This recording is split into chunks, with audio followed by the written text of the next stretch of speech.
There's a certain hour at night when the house feels like it's pretending. The refrigerator clicks on. Somewhere, a pipe settles. A car goes by outside with no urgency in it. And in your room, where everything you own sits in its familiar places, you can almost believe that nothing is changing. Your phone is face down, or it's face up, but dark. The laundry is still in a heap where you dropped it. There's a glass on the nightstand with a ring of water under it. Tomorrow has a list waiting. Next week has its own. And somewhere in the back of your mind, there's that soft assumption you've carried for so long you don't even notice it anymore. There will be time. Not in a dramatic way. Not in a dramatic way. Not as a promise spoken out loud. Just the default setting. It's strange how ordinary that belief is. How quietly it runs the whole show. We don't wake up and say, I'm choosing to postpone my life today. We wake up and do what we do. We answer what needs answering. We put on the same sweater. We make the same coffee. We scroll without thinking. We talk to people in the same safe, edited way. We go to work and act like work is the real thing, and everything else is just waiting in the hallway. We live like the calendar is a bank account that refills overnight, and it almost never gets questioned until something small happens. Something so small you might miss it if you weren't paying attention. Before we begin, if you're drawn to quiet truths and to the kind of stories that don't rush to comfort you, subscribing lets you stay with these conversations at your own pace, in your own dark hours. It usually looks like this. You wake up, and for a few seconds, you don't remember your own name. Not literally, just that brief blankness where the world hasn't returned yet. Then your mind slides back into its familiar shape. You reach for the phone, you check the same apps. Your thumb knows where to go before you do. Maybe you don't even want to look, but you look anyway. There's always something, a message, a headline, a photo of someone else's day, a reminder that the world is moving even when you're still in bed. Then the day starts. Your feet hit the floor. You go to the bathroom and stand in front of the mirror. Maybe you stare at yourself a little too long. Maybe you don't look at all. You brush your teeth. You do the small maintenance of being a person. The face you're wearing today is the same one you wore yesterday, and you accept it with a kind of tired agreement. Nothing about this feels like a choice. It feels like life. If you live with someone, there's the sound of them in the other room. A cough, a drawer opening, the muted clink of a spoon against a mug. If you live alone, there's the sound of nothing, which is its own kind of company. Either way, you move through your morning like you've done it 1,000 times. Because you have, there's a comfort in repetition. It's almost like the day is holding you, telling you, see, it's still here, it's still normal. And the thing is, normal is persuasive. Normal convinces you that time is steady. Normal convinces you that you'll get around to it. The call you've been meaning to make. The apology you keep rehearsing but never deliver. The hard conversation you keep delaying until everyone is in a better mood. Until you're less tired. Until you've found the right words. The doctor appointment you've postponed because you don't want to be told anything that would change your plans.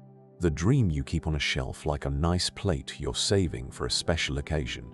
You tell yourself you're practical, responsible, busy, and maybe you are. But in the quiet corners you know what else it is. It's avoidance. Not dramatic avoidance, not running away from your life avoidance. Just the gentle art of not touching the tender parts, because touching them would mean admitting they're real, and admitting they're real would mean you might have to do something. You might have to change. You might have to risk embarrassment or rejection or failure or disappointment. You might have to let go of who you've been pretending to be. So you keep moving.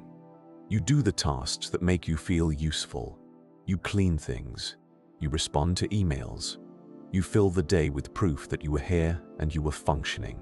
And you tell yourself this is what adulthood is. This is what being human is, managing. Some people do it with discipline. Some do it with chaos. Some do it with humor. Some do it with numbing. But it's the same trick underneath. We stay busy enough that we don't have to hear what we're really thinking.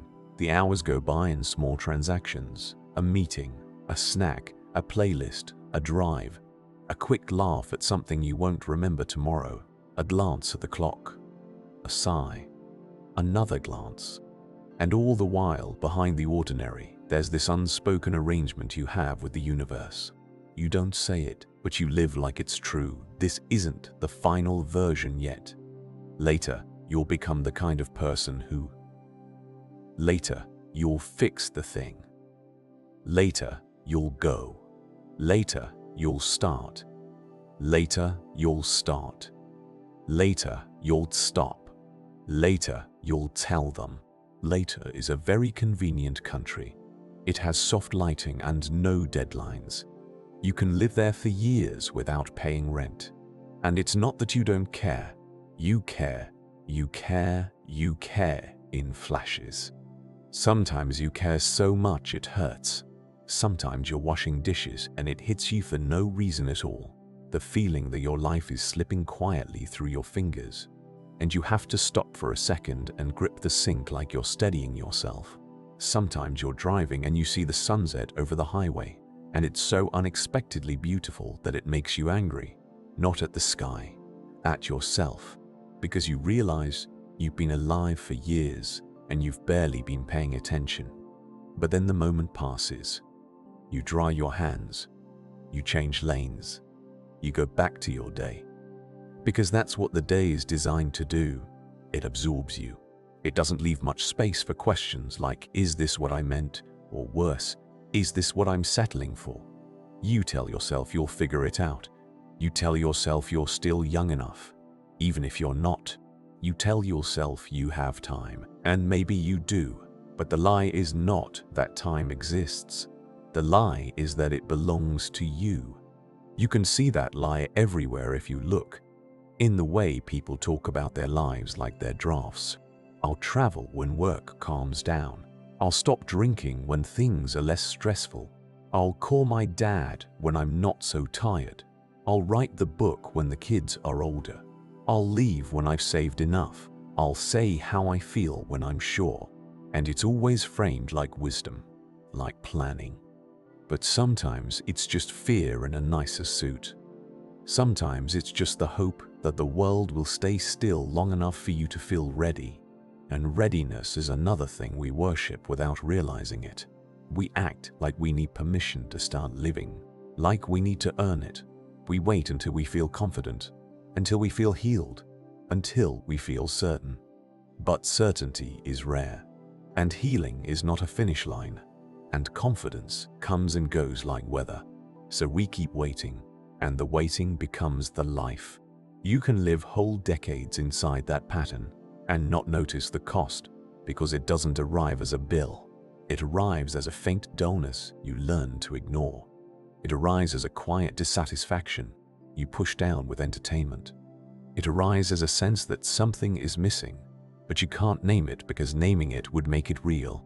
It's easy to think of regret as something loud, something people shout about in movies, but most regret is not like that. Most regret is a whisper you hear in the bathroom at night. It's the way your chest tightens when you pass a place you used to love and you realize you haven't been there in years. It's the way you avoid certain songs because they remind you of someone you didn't treat well. It's the way you scroll past old photos too fast because you don't want to feel what you feel. And still, most days, life looks normal. The lie is comfortable. It's almost convincing. Then one day, something small doesn't happen. Not a catastrophe, not a dramatic scene, just a tiny break in the pattern. A text message that usually arrives doesn't. A voice in the house that usually calls your name stays silent. A light in a window that's always on at a certain hour isn't. You notice it the way you notice a missing tooth with your tongue. Not painful at first, just wrong. You might even make an excuse for it. You're good at that. They're probably busy. They must have fallen asleep. Maybe the phone died. And you keep going. You finish what you're doing. You wash your hands. You put the plate away. You watch half a show while half your mind keeps glancing toward that empty space where the usual thing should be. The world doesn't announce what's coming. It rarely does. The absence arrives without music, without punctuation. Sometimes it's only when you reach for the familiar and your hand closes on nothing that you understand something has changed. And the strange part is how quickly the day tries to normalize it. How quickly everything else keeps moving, like a train that doesn't care who fell off. The fridge still hums. The neighbor's dog still barks. Your phone still lights up with nonsense. It's almost insulting, because inside you something has paused. You feel it. A subtle stop, like a clock that's been running in the background suddenly going quiet, and you don't know what to do with that silence. So you do what you've always done. You keep going. Regret doesn't show up wearing a black coat. It shows up wearing your own clothes. It sounds like your own voice. And it usually arrives after the moment has passed, when there is nothing left to fix. People imagine regret as a dramatic realization at the end of life. But that's not how it starts. It starts in small rooms. It starts in ordinary afternoons. It starts when you're standing somewhere you've stood before and suddenly something in you sees the scene differently. Not because the scene changed, but because you did. Like walking into your childhood home as an adult and noticing how low the ceilings are, how thin the walls feel, how you can't believe this place once contained your whole universe. Regret is like that. It's not always about the biggest choices. Sometimes it's about the smallest ones, the tiny dismissals, the postponements that seemed harmless because they were so common. I'll do it later. I'll call tomorrow. Not tonight. Not now. And if you're honest, you can probably remember the exact moments you said those things. Not because they felt important at the time, but because they come back later with a strange weight. Like coins you didn't realize you were dropping until you look down and the pocket is empty. You remember how casual you were. That's what hurts. How casual you were with something you can't get back. Maybe it was a person. Maybe there's someone you used to talk to every day, and then one day you didn't, and the not talking became normal, and then you became strangers with shared history. That happens so quietly, it's almost embarrassing. Nobody sits down and says, "Today, we will begin the long process of losing each other." It just happens. You get busy. They get busy. The conversations become updates instead of intimacy. How have you been? Good, good. You? And you can feel the shallowness, but you accept it because you tell yourself it's temporary. You'll have a real talk soon. You'll meet up. You'll explain the distance. You'll fix it. Later, and then later becomes a month, then a year, then a version of you that doesn't even know how to re-enter that relationship without feeling awkward. So you don't. You let it fade. Because fading is easier than confronting the fact that you let someone go without meaning to. Or maybe it wasn't a person. Maybe it was you. Maybe the regret you carry is not about what you did to others, but what you did to yourself. The way you kept shrinking your desires because it seemed safer. The way you learned to want less, not because you truly wanted less, but because wanting more made you feel exposed. Wanting makes you vulnerable. It makes you admit you care, and caring is risky. Caring is something that can be broken, so you became practical. You became realistic. You became someone who says it's fine, in a tone that suggests you've said it so many times you almost believe it. And that's the thing about postponing your life. You don't notice it as it's happening. It feels like patience. It feels like maturity. It feels like waiting for the right moment. But the right moment is rarely a moment. It's usually a mood you're chasing, and the mood never arrives. So you keep waiting, and time quietly, politely keeps taking your days. There's a particular kind of regret that comes from not saying what you meant when you have the chance. It's not always a dramatic confession. Sometimes it's just warmth you didn't express because you didn't want to seem soft. Sometimes it's praise you withheld because you were distracted or proud or stingy with affection. Sometimes it's an apology you delayed because you wanted to be right a little longer. You might not even remember the argument, but you remember the last message you sent, or the last thing you didn't say. And later, when the person is no longer reachable, those unsaid words don't disappear. They just stay inside you. They take up space. They replay at odd times, when you're folding towels, when you're stopped at a red light, when you're half asleep and your guard is down. You think, I should have. And the sentence never finishes in a satisfying way. It just trails off into that quiet pain of permanence. Because regret is often a relationship with a past version of yourself, and you keep meeting them in your mind, like running into someone you used to know. Sometimes you want to shake them. Sometimes you want to hug them. Sometimes you want to tell them you didn't understand what was happening. You didn't know the cost, but you can't. They're gone, and you're the one left holding what they left behind. We talk about being busy like it's a badge, but busyness is also a hiding place. It lets you avoid the deeper inventory. It lets you avoid asking questions that don't have neat answers.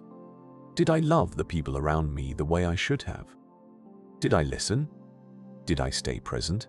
Did I let my fear become the architect of my days?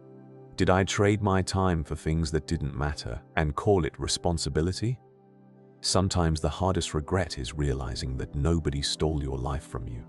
You gave it away, in increments, to convenience, to distraction, to the comfort of the familiar, to habits that felt harmless because they were ordinary. And it's not that you were lazy. It's not that you were evil. It's that you were human. You wanted relief. You wanted certainty. You wanted to feel safe. So you built a life that kept you comfortable. And then you looked up one day and realized comfort can be a kind of coffin, not in a dramatic way, in a soft way. A life where nothing hurts too much because nothing matters too much. A life where you don't risk heartbreak, but you also don't risk joy. A life where you don't fight with anyone because you don't say anything real.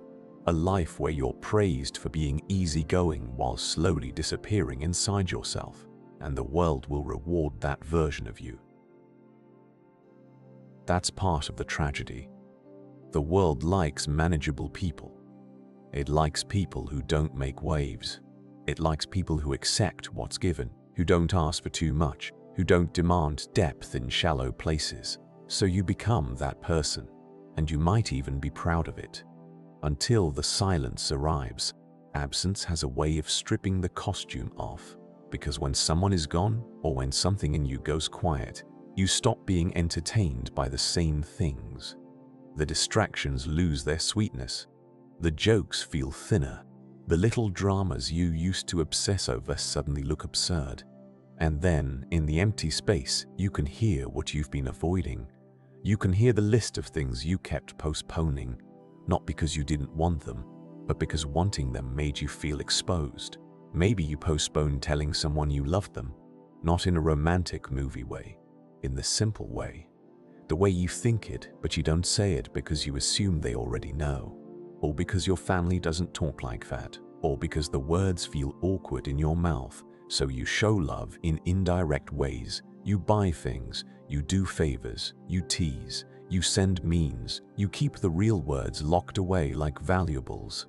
And then one day, it's too late. And the mind does what it always does when it can't change the present. It rewinds.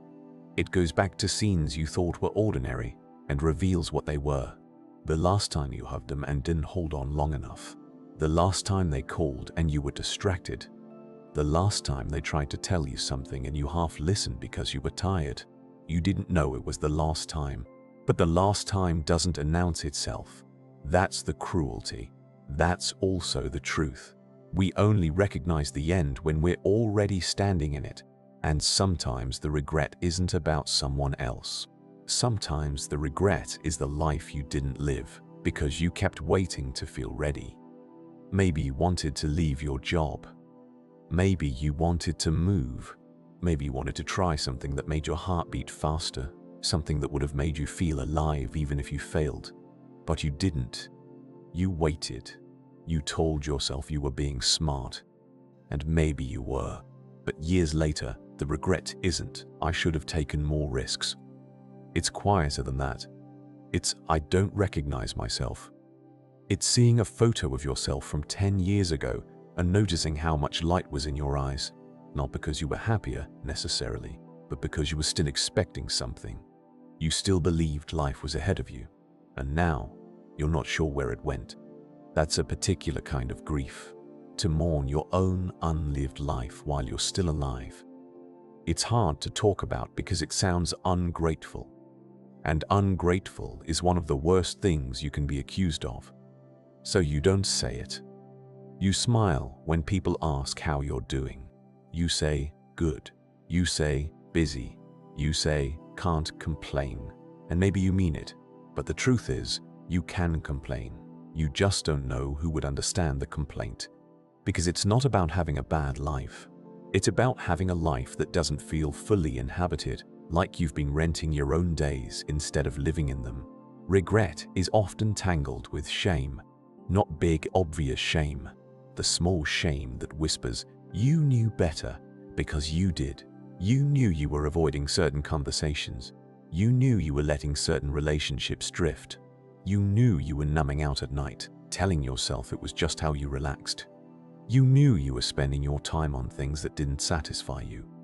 But you also knew it was easier, and we don't like to admit how much our lives are shaped by ease. Ease is seductive. Ease says, "Don't upset anyone." Ease says, "Don't dig too deep."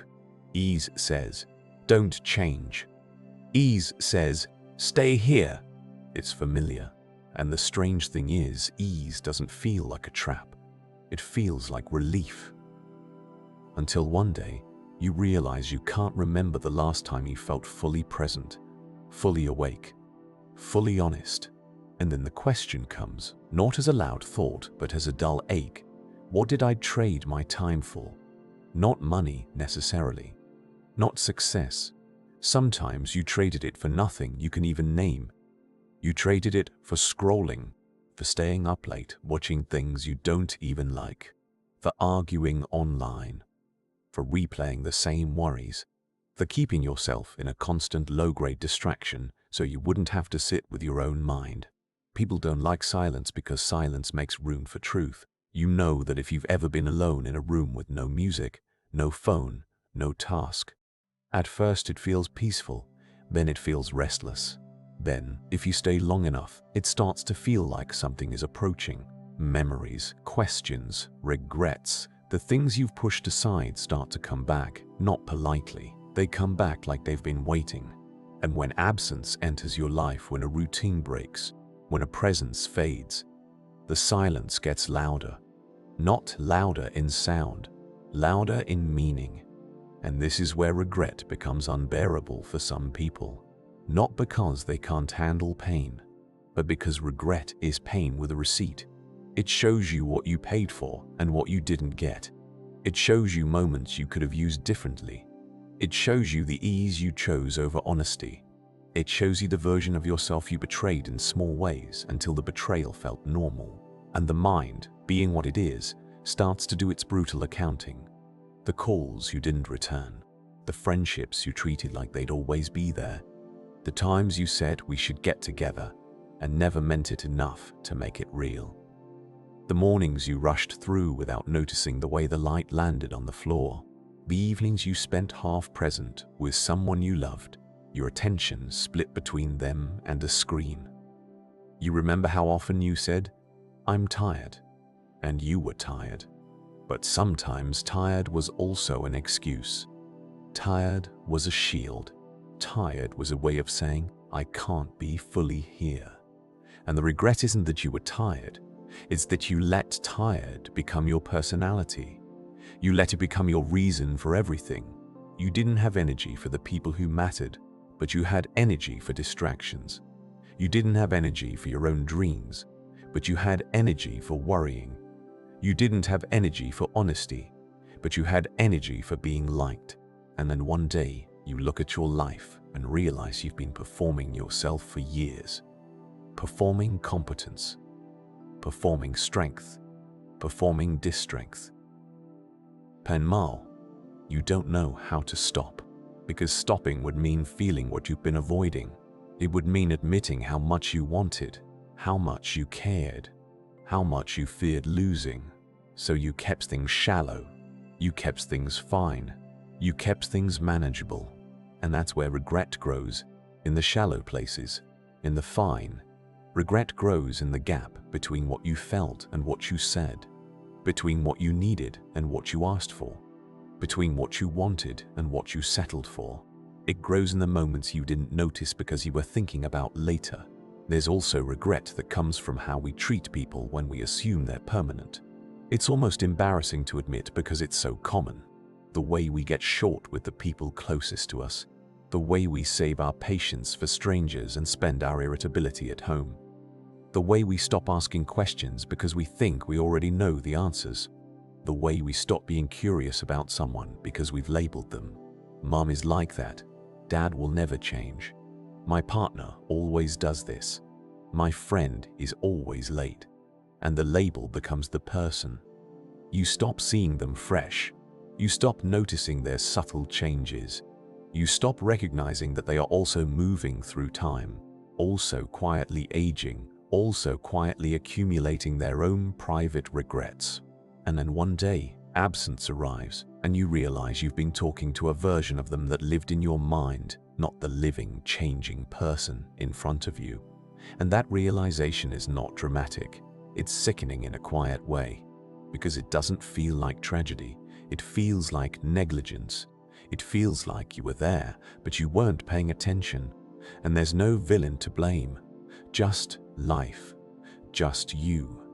Just the easy drift of days. Some regrets are about things you did, but many regrets are about things you didn't do. And didn't do is a strange category, because it doesn't leave evidence. If you hurt someone, there's a scene you can remember. If you didn't show up, the scene is blank. If you didn't say the thing, there's no record, just a missing moment. And missing moments are hard to mourn because you can't point to them. You can't say, this is where it happened. It didn't happen. That's the point. It's absence inside absence, and it accumulates. It becomes the shape of your life. And then, when you approach the edge, when you sense, even vaguely, that time is not a guarantee, the mind does what it does. It tries to rewrite the past. It starts imagining alternate versions. The phone call you made, the trip you took, the conversation you had, the day you decided to stop living on autopilot, the day you decided to be honest, the day you decided to show up. And those alternate versions can feel so real you almost miss them. You almost grieve them like they happened, but they didn't. You stayed in the familiar timeline. You stayed in the one where you waited. And now you're here, with a life that has your name on it, but maybe not your full presence. This is where people often reach for comfort stories. They say things like, everything happens for a reason, or, at least, they build little ladders out of phrases so they don't have to sit in the pit. And I understand that impulse. We want the pain to mean something. We want the regret to be redeemable. We want to believe that if we learn the lesson, the loss becomes fair. But regret doesn't always behave like a teacher. Sometimes it's just a witness. Sometimes it just stands there and shows you what happened, or what didn't, and then it leaves you alone with the knowledge. There's a particular dread that comes from realizing you spend your life preparing to live, preparing to be happy, preparing to be confident, preparing to be free, preparing to be the person you thought you'd be. And the preparation became the life. It's like buying notebooks and never writing in them. Like saving the bottle of wine for a special occasion and then one day finding it dusty and forgotten and realizing the special occasion was supposed to be you being alive. Or maybe the regret is simpler. Maybe it's not about big dreams. Maybe it's about attention. The fact that you were here and you barely noticed. You walked through mornings without looking at the sky. You sat across from people you loved and half listened. You ate meals while staring at a screen. You lived years inside your head, replaying old conversations and rehearsing future ones, never quite landing in the present. And now, When you try to remember those years, they feel blurry because you weren't fully there, and that's a frightening thought that you could be alive and still miss your own life. Not because you were imprisoned, not because you were oppressed, just because you were distracted. And distraction is socially acceptable. That's what makes it so dangerous. Nobody pulls you aside and says, "Hey, you're disappearing." They might even praise you. "You're so productive. You're always on top of things. You're doing great." And you smile. You accept it. You keep going. Because you don't want to disappoint anyone. And that too becomes part of the regret. The life you lived for approval. The way you shaped yourself into something palatable. The way you edited your truth. The way you chose being liked over being known. And it worked. People liked you. They still do. But sometimes at night, when you're alone, you realize they like the version of you that doesn't ask for too much. And you wonder what would happen if you were fully honest, if you said what you meant, if you admitted what you wanted, if you stopped pretending you didn't care. And the thought is terrifying, because you built your life around being manageable, and becoming unmanageable would change everything, so you keep it inside. You keep it for later, and later, quietly, becomes the past. This is also where regret gets tangled with love, because love is often what we regret mishandling the most, not in a cinematic sense, in the everyday sense. The love you didn't water, the love you assumed would survive neglect, the love you treated like furniture, always there, part of the room, not something you needed to notice. And then absence comes, and you realize love was never furniture. It was a living thing, and living things don't stay alive without attention.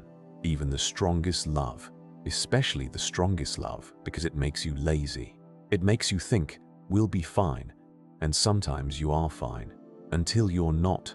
And the regret isn't just losing the person. It's realizing you didn't fully meet them while they were here. You were in the same house, but in different worlds.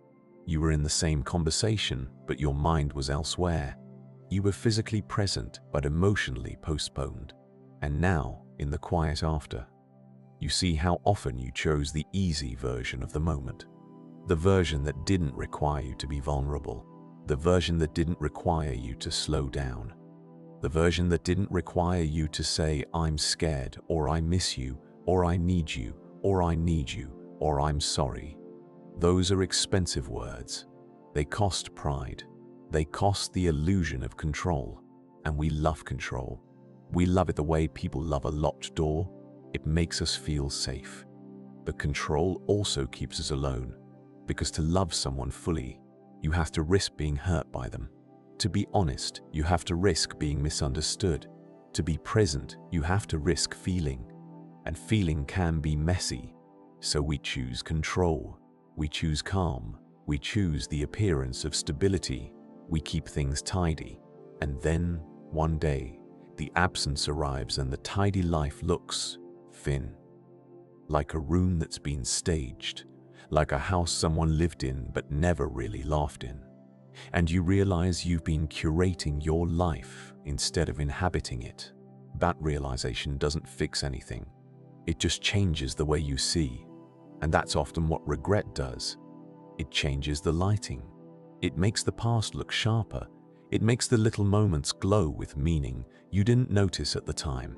The day someone asked you to come with them and you said no because you were tired. The day your child wanted to show you something and you said, "Not right now." The day your friend called and you let it go to voicemail because you didn't feel like talking. The day you were in the car with someone you loved and you both sat in silence and you could have reached over and held their hand and you didn't.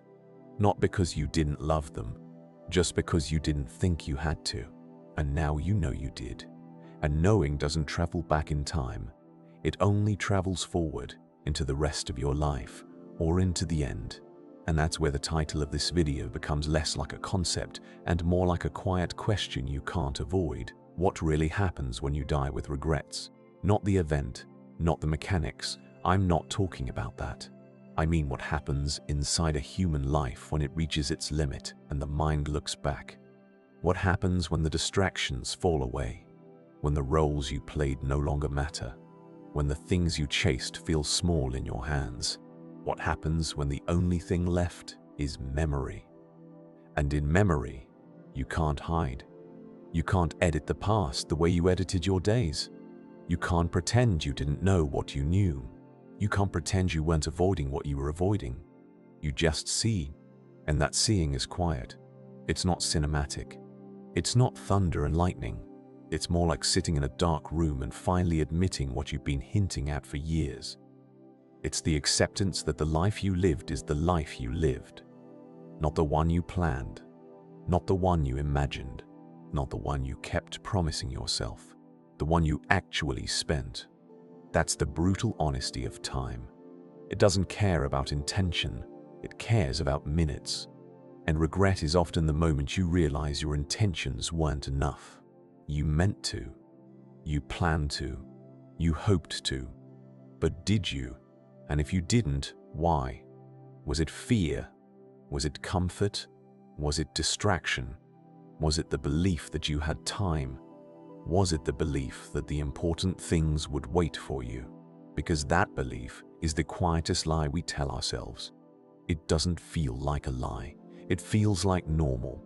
And normal is the most dangerous thing in the world because it makes you sleep. You sleep through your own life. And then one day, you wake up. And the room is different. Someone is missing. Something is missing. And you realize the cost. Not in a dramatic way. In a simple way. You realize there were moments you could have met more fully and you didn't. And now you can't. That's what regret is, the door you didn't open, even though you had the key. And the worst part is, most of us have many keys. We just keep them in our pockets waiting for later. Here's the part nobody wants to say out loud. Not because it's too dark, because it's too plain. Life doesn't always end with a grand reckoning. It doesn't always come with a speech. Sometimes it just fades. The routines stop. The phone stops lighting up with your name. The rooms you lived in keep existing without you. Your absence becomes part of other people's normal, and what you thought was permanent, your habits, your grudges, your unfinished plans, suddenly looks temporary from the outside. Not tragic, temporary. And that's the truth we spend most of our lives avoiding. Not that death exists, but that your time was never promised, not in the big sense, in the daily sense. The Tuesday afternoon you assumed you'd have again. The next conversation you assumed you'd get to have. The version of yourself you assumed you'd become. You might, or you might not, and regret is often born from that gap between assumption and reality. We live like time is a hallway with many doors, and we can open them whenever we want. But time is not a hallway. It's more like a moving train. And the doors don't stay open. They pass. And one day you look back through the window and you can't see where you wanted to get off. Just the blur of what you missed, meaning if it exists at all, exists only while you're present, not while you're planning to be present, not while you're thinking about being present, while you're actually here, in the room, in the conversation, in the day. And that presence is fragile. It can be stolen by a scream. It can be stolen by a worry. It can be stolen by a habit. It can be stolen by the soft lie that there will always be later. Regret is quiet. It doesn't scream. It sits beside you when everything is done and asks very calmly, was this what you meant? And sometimes there isn't an answer. Sometimes there's just the sound of the refrigerator turning on in the dark, and your own breathing, and the feeling uncomfortable, undeniable that you are closer to the end than you were yesterday. Not in a frightening way, in a factual way. And facts don't comfort you. They just stand there. So maybe the truth is this. We don't lose life in one moment. We lose it the way we lose a language slowly, by not speaking it. And then one day, we realize we can't say what we meant anymore. Not because we forgot the words, because the person we needed to say them to is gone, or because the time we needed is gone, or because we are. And the room is quiet, and it keeps being quiet. And that's where the real ending is. Not a conclusion, just silence, and the lingering thought that later was never a place.